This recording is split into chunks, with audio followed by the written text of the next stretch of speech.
പ്രഭു, അയോധ്യ നഗരിയിൽ അങ്ങയ്ക്കു വേണ്ടി സേവ ചെയ്യുന്ന വിശ്വസ്തചാരൻ ഭദ്രൻ. ഇവർ നാടിൻ്റെ നാനാഭാഗങ്ങളിലും സഞ്ചരിച്ച് രാജ്യഭദ്രതയ്ക്കും പ്രജാക്ഷേമത്തിനും വേണ്ടി പ്രവർത്തിക്കുന്ന ഒറ്റുകാർ. പൂർവം, പശ്ചിമം, ഉത്തരം, ദക്ഷിണം.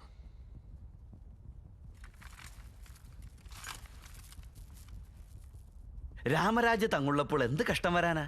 പ്രഭു, സമ്പന്നന്മാർ ദാനധർമ്മത്തിന് തയ്യാറാണ്. എന്നാൽ അതിന് ആവശ്യക്കാരാരുമില്ലല്ലോ. സുഖഭോഗങ്ങളല്ലാതെ രോഗബാധയില്ല.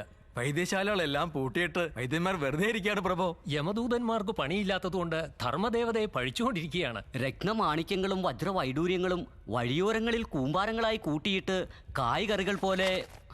അതിശയോക്തിയും പ്രശംസയും ആവശ്യമില്ല. അല്ല പ്രഭു, നാട്ടിലെ പ്രജകളെല്ലാം സുഖത്തിലും സന്തോഷത്തിലും സംതൃപ്തിയിലുമാണ് കഴിയുന്നത്. നല്ലത്, സന്തോഷം. സമസ്തവും നല്ല രീതിയിൽ നടന്നാലും ചാരന്മാർ എപ്പോഴും തികഞ്ഞ ജാഗ്രത പാലിക്കണം. അറിയാമല്ലോ, കഷ്ടതകളും പ്രശ്നങ്ങളും പറഞ്ഞിട്ടല്ല വരുന്നത്. ഭദ്ര, നഗരവിശേഷങ്ങൾ എന്തൊക്കെ? എല്ലാവർക്കും സുഖമാണോ? അവർ പറഞ്ഞത് തന്നെയാണ് എനിക്കും പറയാനുള്ളത്. എല്ലാം ക്ഷേമം, സുസമ്പന്നം. രാമരാജ്യത്തിൽ ക്ഷേമമല്ലാതെ മറ്റൊരു പരിസ്ഥിതി ഉണ്ടാവുകയില്ലല്ലോ. അത് അസാധ്യമല്ലേ? രാജ്യസംരക്ഷകന്മാരെ, നിങ്ങൾ പോയി നിങ്ങളുടെ ജോലി തുടർന്നുകൊള്ളുക. മഹാപ്രഭു. ഭദ്ര, പറയൂ. പറയാൻ എന്തിരിക്കുന്നു പ്രഭു? സർവം ഭദ്രം, ക്ഷേമം. ഭദ്ര, എന്റെ മുഖത്തേക്ക് നോക്കൂ.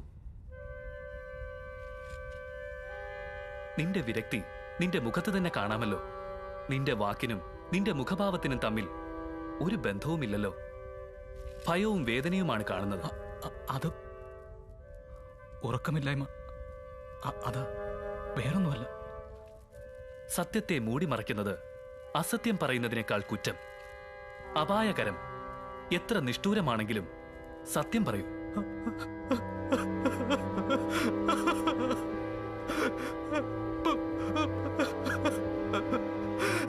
പ്രഭു,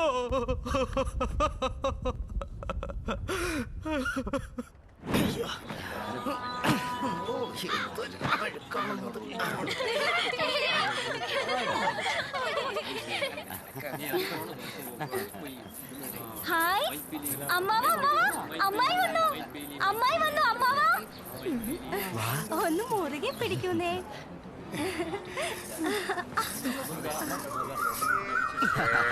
ആനിയ, എന്റെ ഭാര്യയ്ക്ക് കൊടുക്കാൻ പച്ചമരുന്ന് അരച്ചോണ്ടിരുന്നോണ്ടാണ് എവളൊരു 4 ദിവസം താമസിച്ചത്. വിഷമൊന്നുമില്ലല്ലോ. നിക്കടി അവിടെ, കാലിയാമ്പട്ടിക്കളയും. എന്താടി നിന്റെ വീട്ടിലേക്ക് പൗർണമി എന്ന് പറഞ്ഞു പോയിട്ട് അമാവാസികളാ തിരിച്ചു വരുന്നേ? എന്താടി അവിടെ നടന്നേ? നടക്കാൻ എന്തിരിക്കുന്നു ചേട്ടാ? എന്റെ ചേച്ചിക്ക് അവിടെ പ്രസവം നടന്നു. നിങ്ങൾക്ക് അറിയില്ലേ? ആ മുതുക്കി നിങ്ങളുടെ തള്ള പറഞ്ഞിട്ടാ ഞാൻ അവിടെ 4 ദിവസം നിന്നേ. അത് തെറ്റാ? തെറ്റാണോ ചോദിച്ചാൽ അടിച്ച് പരിപ്പിളക്ക് ഞാൻ. കുഞ്ഞി അടിച്ചത് നിന്റെ ചേച്ചിക്ക്. അതിന് നീ മുറച്ചെറുക്കനോട് ശൃംഗരിക്കണോ? എണ്ണം കേട്ടോളെ, നിക്കടി അവിടെ. നിന്നെ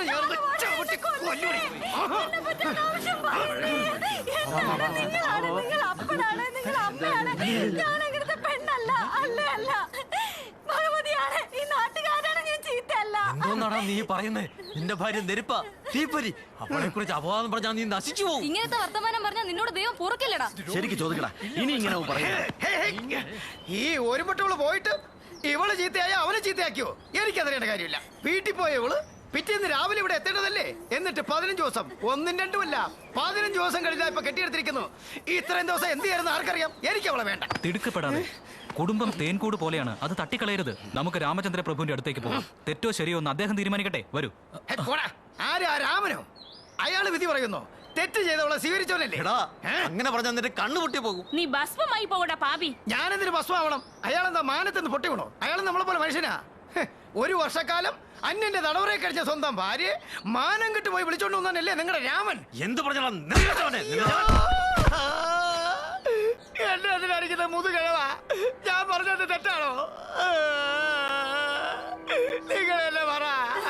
ഒരു വർഷക്കാലം അന്യവൃത്തന്റെ വീട്ടിൽ കഴിഞ്ഞ സ്വന്തം ഭാര്യയെ നാണം കെട്ട് പോയി വിളിച്ചോണ്ടുന്ന രാമൻ സ്വീകരിച്ചോ ഇല്ലയോ? പറ. നിങ്ങളെന്നെ പറയണ. പറയാ, ആരെങ്കിലും പറയാ. സ്വീകരിച്ചോ ഇല്ലയോ? ഒരു വർഷക്കാലം അന്യന്റെ വീട്ടിൽ കഴിഞ്ഞ സ്വന്തം ഭാര്യയെ നാണം കെട്ട് വിളിച്ചോണ്ടുന്ന രാമൻ സ്വീകരിച്ചോ ഇല്ലയോ? പറയാ. ആരെങ്കിലും പറയാൻ സ്വീകരിച്ചോ ഇല്ലയോ?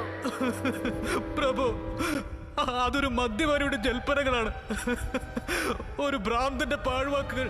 അത് വിശ്വസിക്കരുതേ പ്രഭു, അത് ഗൗരവമായിട്ട് എടുക്കരുതേ. അങ്ങ് വീണ്ടും വീണ്ടും ചോദിച്ചുകൊണ്ട് മാത്രമാണ് അടിയൻ പറഞ്ഞു പോയത്, അതല്ലാതെ.